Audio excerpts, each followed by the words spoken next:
On va finir avec le Nikkei. Le Nikkei, alors le Nikkei justement, qui a l'indice phare nippon, japonais, qui profite d'un climat monétaire politique pour une fois assez serein et stable. Ceci étant, est-ce que ça peut durer? Non, ça ne durera pas. Ça Mm. durera pas. La Banque du Japon, justement, peut intervenir. On est quand même, depuis le début de l'année, on est monté de 13%. C'est énorme. Ouais, c'est 13% sur gigantesque. le Nikkei. Hein.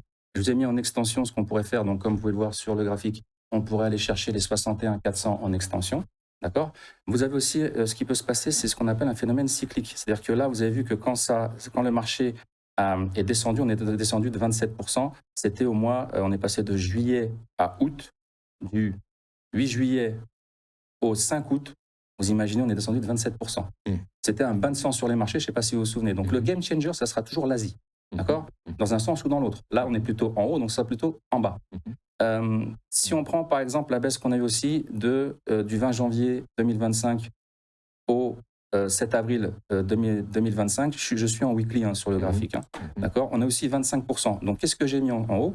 On a donc le fameux drapeau, le fameux fanion qui peut vous faire monter le marché jusqu'à 61 400. Mais si on a ce phénomène cyclique et si on applique les retracements de Fibonacci, j'ai coupé la poire en deux à 27, 25, j'ai fait 26.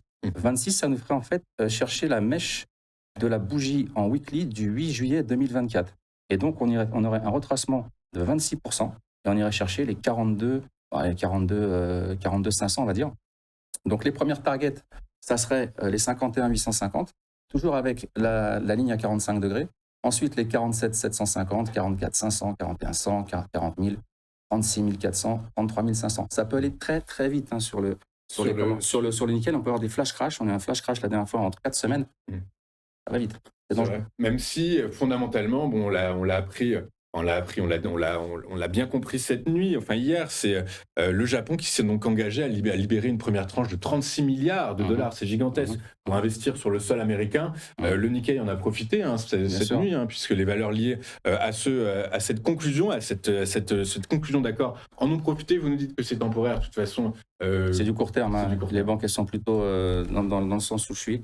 Et donc, toujours la même stratégie, stratégie de stop river, stratégie d'achat de put en option. On peut faire aussi un combo, on peut être bearish delta négatif avec justement ce que je vous expliquais, un achat de put et une vente de call. Votre vente de call vous protège sur l'achat de put. Enfin, c'est très technique. Mais donc, technique, mais bon, pour ceux qui voudraient comprendre, en gros, vous êtes vendeur. Voilà, c'est ça. Exactement. En gros, je suis vendeur. Attention, ce n'est pas un conseil, c'est de l'information. Vous faites ce que vous voulez, c'est vous qui êtes derrière votre ordinateur. Trader comporte des risques et vous êtes responsable de vos trades. Tout est dit. Merci James. Ouais. Merci beaucoup d'avoir accepté notre invitation, d'être à Paris avec nous. James Detoiti, alias le Loup de Zurich. Vous êtes trader pour compte propre, vous êtes analyste technique et chroniqueur financier. Merci beaucoup James. À très bientôt. Nous, de notre côté, on va marquer une courte page de publicité. On se retrouve pour la suite et la fin de cette édition dans un instant. À tout de suite.